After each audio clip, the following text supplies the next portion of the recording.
শিলচরে বিজেপির বিজয় সংকল্প সমাবেশে সর্বানন্দ সনোয়াল জয়ের ব্যাপারে আশাবাদী দল।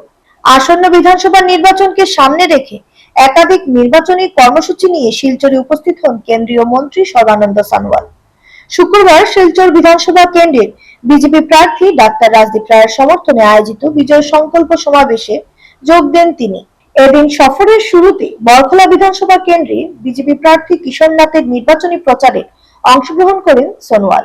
পরে শিলচর স্পোর্টিং ইউনিয়নের মাঠে অনুষ্ঠিত সমাবেশে উপস্থিত হয় শিলচর কেন্দ্রীয় প্রার্থী ডাক্তার রাজদীপ রায়ের পক্ষে প্রচার চালান। সমাবেশে বক্তব্য রাখতে গিয়ে কেন্দ্রীয় মন্ত্রী দাবি করেন আসন্ন নির্বাচনে রাজ্যের প্রতিটি বিধানসভা কেন্দ্রে বিজেপি বড় জয় অর্জন করবে।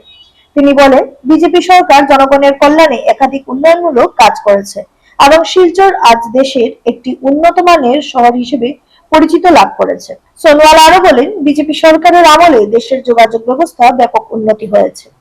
পাশাপাশি মহিলাদের আর্থিকভাবে স্বাবলম্বী করতে অরুণোদয় প্রকল্প সহ বিভিন্ন জনকল্যাণমূলক প্রকল্প চালু করা হয়েছে।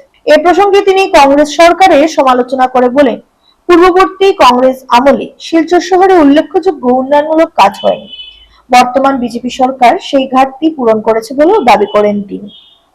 जो माहौल है, राजनीतिक माहौल है, जो लोगों ने तो ये स्पष्ट किया है कि विकास के लिए बीजेपी को ही सत्ता में रहना सही है, क्योंकि कांग्रेस तो पिछले 7 साल में कुछ नहीं कर पाए।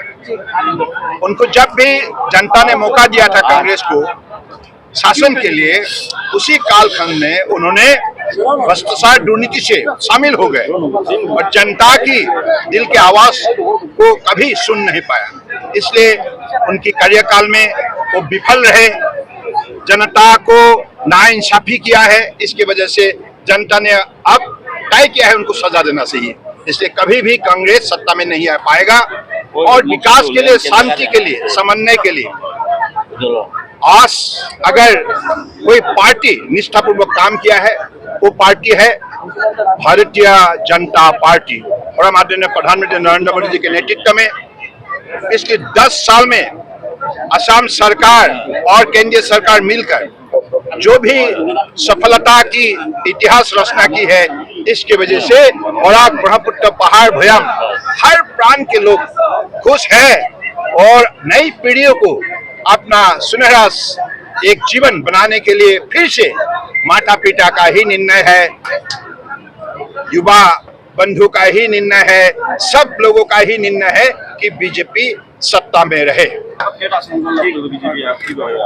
আমি যিমান ঠাইত কন্টেস্ট করছো সকলোতে আমি জয়যুক্ত হম। व्यवस्था थे नहीं, पुल थे नहीं, यहाँ ट्रेन भी नहीं थी, एक भी ट्रेन नहीं चलता था सारा सिलचर तक। अब 20-20 ट्रेन चलने लगा है और वो भी फर्स्ट क्लास, राजधानी से लेकर अलग अलग मतलब स्पीड से चलने वाला सुपरफास्ट ट्रेन भी चलने लगा है। और आप देखिए गुवाहाटी और सिलचर का कनेक्टिविटी, इसका समय घटाने के लिए 5 घंटा के अंदर सिलचर से गुवाहाटी आ सके, इसकी वजह से एक्सप्रेस हाईवे का 22,000 करोड़ लागत से जो बनेगा, इससे साफ यही है ये बड़ा साउथ ईस्ट एशिया का एक बहुत महत्वपूर्ण